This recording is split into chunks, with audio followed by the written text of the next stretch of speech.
Здравствуйте! Это канал «Кванты Евангелия».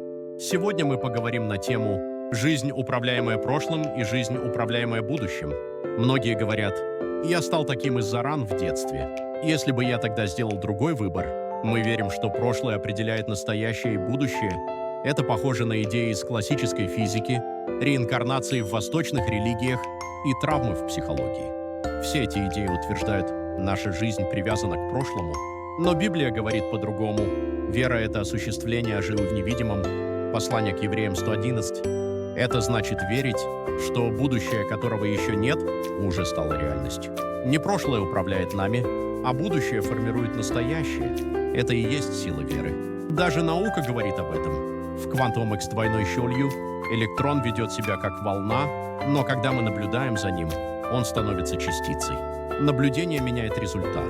А в эксперименте со слабым измерением ученые обнаружили еще большее. Будущее наблюдение может изменить прошлое. Это называют ретрокаузальностью. То есть будущее влияет на прошлое.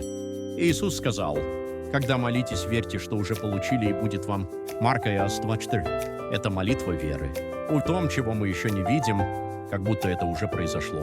Вера — это не просто надежда. Это сила, которая приближает Божьи обещания. Такая вера меняет настоящее и даже исцеляет прошлое. Если кто во Христе, тот новое творение. Прошлое прошло.